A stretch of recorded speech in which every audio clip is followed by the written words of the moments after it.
Following the star day 24. കർത്താവിൽ വസിപ്പീൻ. ചിന്തയ്ക്ക് ആധാരമായി തിരഞ്ഞെടുത്തിരിക്കുന്ന വേദഭാഗം സെൻറ്റ് ജോൺ ചാപ്റ്റർ 15 വേഴ്സ് 4. വിശുദ്ധ യോഹന്നാൻ എഴുതിയ സുവിശേഷം 15-ാം അധ്യായം 4-ാം വാക്യം. എന്നിൽ വസിപ്പീൻ, ഞാൻ നിങ്ങളിലും വസിക്കും. കൊമ്പിന് മുന്തിരിവള്ളിയിൽ വസിച്ചിട്ടല്ലാതെ സ്വയമായി കായ്പാൻ കഴിയാത്തതുപോലെ എന്നിൽ വസിച്ചിട്ടല്ലാതെ നിങ്ങൾക്ക് കഴിയുകയില്ല. പഴയ നിയമത്തിൽ ഇസ്രയേൽ ജനതയെ മുന്തിരിവള്ളിയോടാണ് ഉപമിച്ചിരിക്കുന്നത്. പുതിയ നിയമത്തിൽ ക്രിസ്തു വിശ്വാസികളാണ് മുന്തിരിവള്ളി. ഞാൻ സാക്ഷാൽ മുന്തിരിവള്ളിയും നിങ്ങൾ കൊമ്പുകളുമാകുന്നു എന്നതിലൂടെ ക്രിസ്തുവും വിശ്വാസ സമൂഹവും തമ്മിലുള്ള ശ്രേഷ്ഠമായ ബന്ധമാണ് സൂചിപ്പിക്കുന്നത്. ഫലദായകമായ ജീവിതമാണ് ദൈവം ഓരോരുത്തരിൽ നിന്നും ആഗ്രഹിക്കുന്നത്. നല്ല ഫലം കായ്ക്കുന്നവരായി തീരണമെങ്കിൽ ക്രിസ്തുവിൽ വസിക്കുന്നവരാകണം.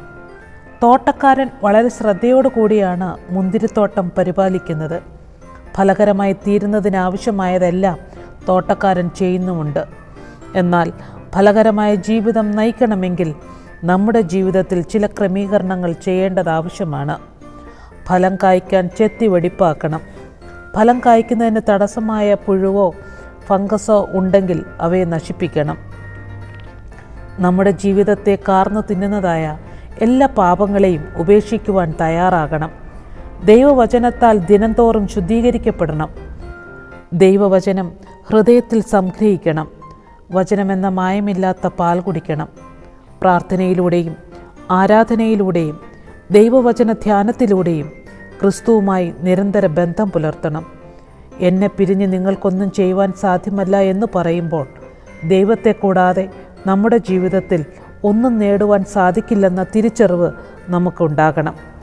കൊമ്പിന് മുന്തിരിവള്ളിയിൽ വസിച്ചിട്ടല്ലാതെ ഫലം കായ്ക്കുവാൻ കഴിയുകയില്ല. എന്നുവെച്ചാൽ ക്രിസ്തുവുമായുള്ള സജീവ ബന്ധമുണ്ടെങ്കിൽ മാത്രമേ നമ്മുടെ ജീവിതം ധന്യമായി തീരുകയുള്ളൂ. മുന്തിരിവള്ളിയിൽ നിന്ന് അകന്ന് കൊമ്പിന് നിലനിൽപ്പില്ല. അതുപോലെയാണ് ക്രിസ്തുവിനോട് അകന്നുള്ള ജീവിതവും. ക്രിസ്തു ഇല്ലാത്ത ജീവിതം നിഷ്ഫലമാണ്. ക്രിസ്തു സ്നേഹമില്ലാത്തവൻ്റെ ഉള്ളിൽ ലോകസ്നേഹം കടക്കും. ജഡമോഹം, കൺമോഹം, ജീവനത്തിൻ്റെ പ്രതാപം എന്നീ ചിന്തകളാണ് ലോകസ്നേഹത്തിൽ നിറഞ്ഞു നിൽക്കുന്നത്. അങ്ങനെയുള്ളവർക്ക് ഒരിക്കലും ക്രിസ്തുവിനെ സ്നേഹിപ്പാനായിട്ട് സാധ്യമല്ല. അവരിൽ ലോകസ്നേഹവും പിശാചിൻ്റെ തന്ത്രവുമാണ് വസിക്കുന്നത്. അങ്ങനെയുള്ള കൊമ്പുകൾ കട്ട് ചെയ്ത് വെടിപ്പാക്കണം. പുതിയ തളിരുകൾ ഉണ്ടാകുവാനും കൂടുതൽ പ്രയോജനപ്പെടുവാനുമാണ് ഈ ശുദ്ധീകരണം. ഇനിയും അധികം ഫലം തരുമെന്ന പ്രതീക്ഷയോടെയാണ് ഓരോ പ്രാവശ്യവും കൊമ്പിനെ വെടിപ്പാക്കുന്നത്. ക്രിസ്തീയ ജീവിതത്തിലും ഇത് ആവശ്യം തന്നെയാണ്. വെടിപ്പാക്കുന്നത് വേദനയുടെ അനുഭവമാണ് എങ്കിലും ദൈവം ആഗ്രഹിക്കുന്നത് പോലെ നമ്മുടെ ജീവിതത്തെ ക്രമീകരിക്കുവാനായിട്ട് സാധിക്കും. ഓരോ കൊമ്പും മറ്റൊരു കൊമ്പിനെ നോക്കിയല്ല ഫലം തരുന്നത്. നാം ഓരോരുത്തരും മറ്റുള്ളവരെ നോക്കിയാകരുത് ഫലം കൊടുക്കാനായിട്ട്. ക്രിസ്തുവിൽ വസിച്ചിട്ടാകണം.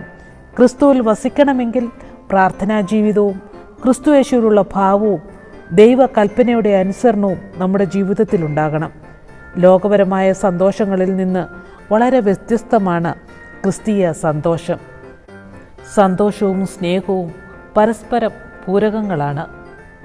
മനുഷ്യബുദ്ധിക്ക് അതീതമായ അനശ്വരമായ സന്തോഷമാണ് ക്രിസ്തീയ ആനന്ദം. ക്രിസ്തീയ സന്തോഷം അനുഭവിക്കാൻ സാധിക്കുന്നവർക്ക് ഏത് പ്രതികൂലങ്ങളിലും സഹനത്തിൻ്റെയും നടുവിൽ സന്തോഷിക്കാനായിട്ട് സാധിക്കും.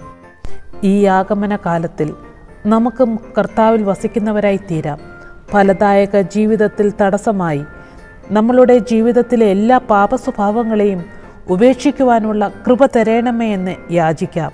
കർത്താവെ, ഞങ്ങൾ ക്രിസ്തീയ സന്തോഷം അനുഭവിക്കുന്നവരായി ദിനംതോറും ഫലദായക ജീവിതം നയിപ്പാൻ സഹായിക്കണമേ എന്ന് നമുക്കും പ്രാർത്ഥിക്കാം. ആമേൻ.